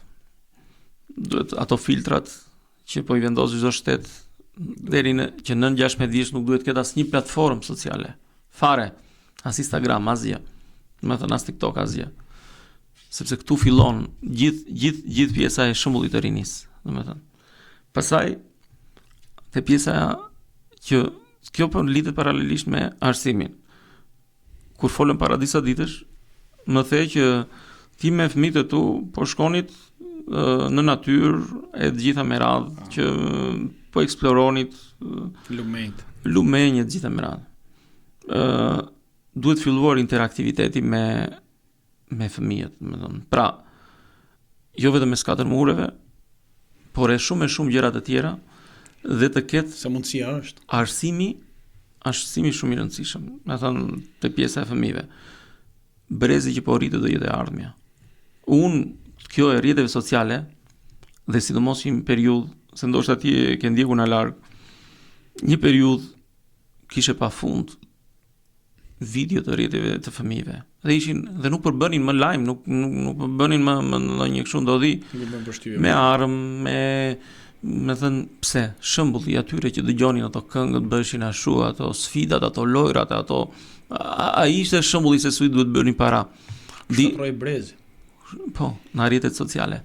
Prandaj unë kam përshtypjen më shumë është problemi i prindërit, i familjes, se sa i vetë fëmijëve, se në qoftë se prindërit i vënë ca sanksione, kam frikën që fëmia nuk do të bëjë një gjë në qoftë se prindja e ndalon, por është ajo tjetra që thuaj që shembullet e këqij në shkollë dhe nisen me idenë që ky e ka pse mos ta kemë dhënë dhe normalisht bien në presion edhe prindërit pastaj. Por më shumë mendoj që jo problemi i prindërimit, kjo pjesa e lejimit të fëmijës në këtë gjendje. Edhe prindrit absolutisht kanë faj pafund, domethënë, por më pyete që dëmet që solli lënda narkotike, domethënë, e sidomos kjo lënda që po vazhdon akoma në për vendet fqinje, Spanjë, po Angli, se vinë aty me ato makinat e mira dhe është një shembull suksesi për të rinj. Për mua më shumë se çdo problem tjetër që mund të flasim ne bashk, domethënë, dhe mund të ngrëm çdo lloj shqetësimi, unë mendoj që shqetësimi më i madh është për të rinjt. Me thënë brezi, çapo rritet, çapo rritet tani, çfarë do bëjnë, çfarë do merren në të ardhmen. Me thënë, kjo është puna më e madhe që do bër. Ke të drejtë. Emergjencë. Na prindi. Ke të drejtë, ke shumë të drejtë. Pastaj nga arsimi. Që të marrin se në fund ditës. Po e se nuk ndodh në asnjë vend që një fëmijë në klasë 5 ti bëj job ose ti kërkoj lek një bashkë moshatare në klasë ti për t'i marr para. E kupton? Kjo është imagjino çfarë fryme është fëmijëve që në klasë 5, ai fillon me vut job shoku të klasës. Ne duhet të rrisim ndëshkueshmërinë. Edhe për fëmijët. Duhet rritur ndëshkueshmëria për fëmijët, për të rinj. Do të thënë, në moment që ne rrisim ndëshkueshmërinë, do të thënë funksionimi, problemi është sa funksionon se. Ndëshkueshmëri ligjet i kemi shumë të mira ne. Jo, duhet funksionoj pra. Por duhet funksionoj që na shtëpia, që na ligji, që na shkolla, që na ky është problemi më i madh, flamur. Po. Do të thënë, shkolla mendoj unë mendoj që shkolla është një nga problemet kryesore tashmë në Shqipëri, fatkeqësisht, sepse edhe duke pasë çfarë po prodhon. Unë nis na prindi, ke të drejtë shko, unë bashkoj me ty nga prindi. Unë flas më shpesh me një profesor që kanë pas juridiku ose ande më thonë që flamur nuk din të lexojnë studentët. Më fal, e pja skenën në Kosovë, se patjetër jemi në Shqipëri e këto, po skenën në Kosovë. Ai që goditi mësuesin. Po. A ka turp më të madh se sa ai? Ku mund ndodhi, nëse do ndodhte në Amerikë, domethënë s'ke shans. Pra, këtu jemi, ky është problemi. Këtu duhet punojmë që të gjithë bashkë ne. Vetëm te arsimi. Ndoshta duke qenë prindër dhe e kuptojmë pak më mirë ne në këtë situatë. Ti e kupton më pak se ti jeton këtu në Amerikë dhe je shkëputur. Por çfarë do korrim, domethënë? Ja, kjo është një problem vëllai. Është shqetësues i madh. Është, domethënë, dhe të gjitha duhet të bëjmë bashkë dhe vetë ne mediat, transmetimet, ti nuk e di nëse e mban mend, shikonim te Italia 1 te këto kanale italiane transmetimet e fëmijëve, domethënë që kishte programe të caktuara kulturore. Ndërsa tani është shembulli më i keq është YouTube-i, tjetra gjitha me radhë. YouTube-i njerë e kanë bastardu deri në atë farformën. Tani YouTube-in po flas rrjetet sociale është edhe pak problem. I lejojmë akses social, ne i lejmë akses. Këtu ndërsa ndryshe pak funksionon, pak ca gjëra ndryshe, po uroj që të rregullohen në shok. Edhe pse unë jam ndonjëherë them drejtën jam skeptik kur i shoh. Sepse i shoh se çfarë po bëhet, çfarë ndryshimi kanë sjellë gjithë këto vite. Edhe janë njëta gjëra, thuaj se çdo vit ta përsëriten të njëjta probleme, të njëjta shqetësime. Dhe ajo frika që ne diskutuam pak më herët bashkë që puna e reagimit qytetar. Dhe në momentin që nuk do ketë reagim qytetar dhe njerëzit kanë frikë të reagojnë për shkak të vendit punës, për shkak të njojeve, për shkak familjeve, për shkak frikës, kjo dhe sjell edhe atë pjesën e vendosjes në gjumë të njerëzve, thonë, ajt nuk është e dera ime, mirëpafshim. Ky është gabimi. Por të thash që disi po e shikoj sepse po shikohen edhe abuzime që lidhen me deputet, me funksionar publik, me njerëz që kanë edhe funksione shtetërore që po njerëzit po e reagojnë. Ndoshta ca anonim, ca po anonim, ca kështu, me thënë. Rrjetet sociale. Po e bëjnë. Por po u bën bashk. Enrico, shumë faleminderit. për kohën. Nëse kene gjë më merak që do të më pyesësh apo të shtosh. Jo, ajo që Ne bashkë mund të vazhdojmë gjithë ditën, gjithë natën, ndoshta, po ajo limit. pikërisht ajo që unë doja të shtoja dhe për ta përmbyllur është pikërisht që shumë gjëra ne i kemi vetë në dorë. I kemi vetë në dorë ta bëjmë vetë ndryshimin për shumë gjëra. Mos ta presim Të tjerët. të tjerët. Çdo lloj ndryshimi, çdo lloj gjëje ne mund ta bëjmë vetë. Dhe Vërtet fakt se në shoqërinë Shqipërisë dhe mos po presin e qeverinë të ndrojnë amerikanët. Fatkeqësisht. flasim për, me thënë, pritshmërit janë për çdo gjë. Unë të përmenda shembullin çfarë që dhe riparimin e çatisë Presin nga tjerë. presin nga tjerët. Prandaj mendoj që ne duhet të bëhemi më autodidakt për shumë gjëra dhe për shumë çështje, me thënë. Miku jem faleminderit edhe shjoje kohën në Boston. Do shihemi verës në Shqipëri besoj. Të falenderoj dhe unë dhe të pres në Vlorë. Faleminderit. Miq, këtu i erdhi fundi edhe këtij episodi, duke falenderuar Enrik Mehmetin që gjeti kohë dhe erdhi në studion tona. Dua t'ju bëj një falënderim të madh për gjithë ju që jeni bërë subscribe, komentoni dhe dërgoni pyetje apo sugjerime për emisionin. Ndërsa të tjerëve që ende nuk keni bërë subscribe, do ju lutesha të bëni subscribe kanalit tonë në YouTube dhe rrjeteve sociale. Nga ana tjetër mos harroni të lexoni dhe lajmet e fundit nga Shqipëria, Kosova, Shtetet Bashkuara të Amerikës, diaspora në mashqip.com dhe të ndiqni lajmet e fundit në kohë reale. Deri në episodin e radhës, mirëmbëjtje dhe faleminderit.